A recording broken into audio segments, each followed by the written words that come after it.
Hi, this is Preeti and right now I'm in Mumbai's country club. I'm here to play Holi. But मुझे ऐसा लगता है मेरी excitement को किसी की नजर लग गई। तो आपने हमेशा सुना होगा कि मुंबई की होली और कोई भी सेलिब्रेशन बहुत खतरनाक होता है, क्योंकि यहाँ एक्टर्स की लॉबी है और बॉलीवुड की सबसे बड़ी होली सेलिब्रेशन भी यहाँ पे होता है और एक्टर्स हैं तो डीजेस भी बहुत फेमस होते हैं यहाँ पे और प्रॉपर होली ऑर्गेनाइज की जाती है। बट इस बार कुछ अलग हुआ, डीजे में टेक्निकल इशू आ गए शोर भी मचेगा और फिर कुछ जादू होता है और डीजे स्टार्ट हो जाता है, बट कुछ टाइम के लिए ही। 5 मिनट के बाद वापस से डीजे खराब हो जाता है और इसी बीच में हम लोग आ गए थे रेन डांस करने के लिए। फुल ऑन वाइब कर रहे थे गाने पे, लेकिन तब तक मेरे कान पे एक उड़ता हुआ सा पानी का गुब्बारा आता मेरे कान पे लगता है और मैं हो जाती हूँ सन थोड़े टाइम के लिए। उसके बाद मैं बाहर जाती हूँ, मैं सोचती हूँ ठीक है थोड़े टाइम के बाद ना वापस से ठीक हो जाएगा, लेकिन जैसे ही मैं वापस आती हूँ तो ये सिर्फ मेरी होली खराब नहीं हुई रहती, ये सामूहिक रूप से होली खराब हो चुकी होती है। लोग इतने पागल हो जाते हैं गर्मी से, डीजे भी नहीं बज रहा है तो लोग पागल हो जाते हैं और बोर होते हैं। लोग ना टेंट पे और स्टेज पे चढ़ने लगते हैं और धमकी देने लगते हैं। इवन ये लोग दारू भी नहीं देते और कुछ लोगों को दारू भी चाहिए होता है तो वो लोग चिल्ला रहे होते हैं इवन पैसे देने के बाद भी। बट हमें इन चीजों से कुछ लेना देना नहीं रहता और हम मस्त वाइब कर रहे होते हैं, क्योंकि ये सोच रहे होते हैं कि गाना स्टार्ट हो जाएगा, बट ऐसा नहीं होता। और तब तक पुलिस आ जाती है और पुलिस पूरी की पूरी ऑडिटोरियम को खाली करवा देती है ताकि यहाँ पे ज्यादा भगदड़ ना मचे और हम बाहर आ जाए। तो ना तो हम थके और ना ही हमने बहुत ज्यादा डांस किया है। हम लोग ने रेन डांस किया बट मजा नहीं आ रहा। पुलिस ना सबको भगा रही है यहाँ पे, इन्हें आइडिया ही नहीं था क्राउड का।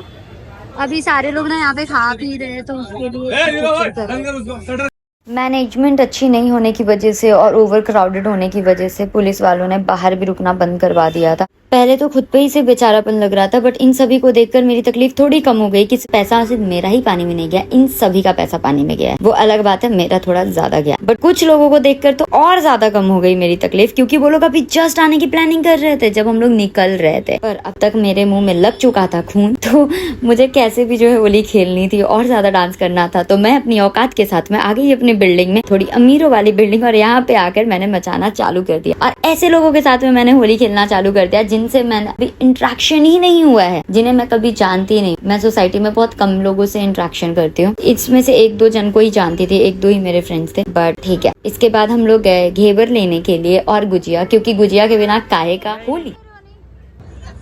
घेवर लेना है ना? हाँ, गुजिया और घेवर लेकर मैं घर पे कि सुकून से जाकर घर पे खाऊंगी और इन्हें भी खिलाऊंगी, लेकिन आकर मैं सरप्राइज हो जाती हूँ। घर पे इतना ज्यादा ये लोग कलर खेलते हैं। घर हमारा अब कबूतर खाने में तब्दील हो गया। कबूतर भी इतना फ्रेंडली हो गया कि ऊपर आकर के अपने पर उड़ा उड़ा करके वो कलर के मजे ले रहा है। घर का एक कोना नहीं बचा है जो इन लोग ने कलर नहीं किया हो। वॉशरूम, हॉल और किचन में मैं डिफरेंस नहीं कर पा रही हूँ, सब एक जैसा लग रहा है, एक जैसा गंदगी मचा दी। अब मेरा घर, पूरा घर कलरफुल दिख रहा है, मोस्ट ऑफ रेड। मेरे सोफे का एक्चुअल कलर पिंक है लेकिन अब वो रेड दिख रहा है, उसका असली अस्तित्व इन लोग ने चेंज कर दिया। और मेरा चार्जर, व्हाइट चार्जर, अब पिंक दिख रहा है, उसकी भी अस्तित्व चेंज कर दी। इवन एलेक्सा तक जोर जोर से चिल्ला रही है। भाई मैं कैसे बजू, जिसे बजाकर ये वाइब ले रहे थे, क्योंकि उसके अंदर इतना ज्यादा कलर हो गया कि वो चीखे मार के भी अपनी आवाज नहीं निकाल पा रही।